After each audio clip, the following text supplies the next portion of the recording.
Nathan, are you ready to get into this cult? Oh, I can't wait. Yes. We are going to talk about the School of Prophets and the Lafferty murders. Content warning for just all around bad vibes. If you're not, Yes. if you don't feel like bad vibes, this is not going to be the episode for you. So the term School of Prophets in connection with the Mormon Church was first used by the founder of the religion, this guy named Joseph Smith, who is a fucking piece of work. Yeah. We could do a whole this fucking guy episode on Joseph Smith. Yeah, there's a lot of controversy there. Let us know in the comments if that's something you want. Not want her Joseph Smith. And his parents were smart people. But he was like, but babe, God told me we should get married. And she was like, you can talk to God? And he was like, yeah. And so they eloped. People were easier to trick back then. Yeah, right? Like, whew. If somebody was like, yeah, God spoke to me, we're supposed to be together, I'd be like, maybe that's schizophrenia. I'm going to get a restraining order real quick. Yeah. So Joseph then forms this religion because God gave him some golden plates with writing on it that only he could read, which is very convenient, is that he was a cool dude with cool things to say. That you got to have wives and wives and wives and wives. In his life, Joseph Smith is said to have married like 40 women. Whew. The youngest being like 14 years old. Why? Why do we? And in 1844, he was shot by an angry mob. That's the condensed version of Joseph Smith. So fast forward to 1960 to Salem, Utah. Anytime a town's named Salem, you're just like, Think oh, witch trials. Yeah. Yeah. It's like, what's going to happen? So there's this guy, his name is R.C. Crossfield, and he published a book called the Book of Onias. And because he believed that he was a prophet of God, and so he called himself the prophet. And the Book of Onias has a website. It is a 90s fever dream. Please check it out. Like, everyone is too chill.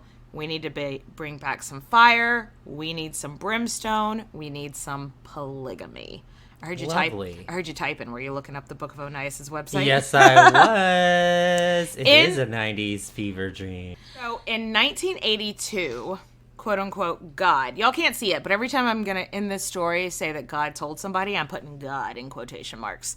Quote unquote, God tells him to set up his own school of prophets like Joseph Smith had. In LDS scripture, there is this bit about the quote-unquote one mighty and strong. Satan's going to come up and take the world by storm, but then the one mighty and strong is going to set everything right. So, like, a big part of Onias's School of Prophets is that we are looking for the one mighty and strong. We are at that time. Good time or bad time, Nathan? Oh, this sounds like it's terrible. There's this pamphlet called The Peacemaker that was printed during Joseph Smith's life. Joseph Smith said he had nothing to do with the printing of The Peacemaker, but people still kind of argue if he did or not. Unsurprisingly, the prophet Onias has it on his website. It's not nice. It's not nice. It's pretty. If you have a vagina, this is not the pamphlet for you. So let me tell you a couple of things that it says in it. The Peacemaker says that Adam was enslaved by Eve.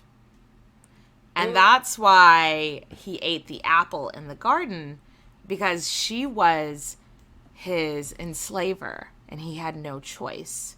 And so since after that, God's flipped the roles. And now basically men are the enslavers of women. That's not fun. It's not fun at all. Oh, and he starts it off. He starts it off in this way where he was like, I don't want to write this, but it needs to, like, it falls upon me that I have to write this. And another super chill and cool thing that it says is that if women are ever in a position to hold power, confusion and not peace rages in society to the root. He even goes so far to say that nunneries are evil because they're run by women. What? Oh, Yes. my gosh. Oh, my Yes. gosh. There's also some super cool things about like if a woman cheats on a man, she should be publicly executed.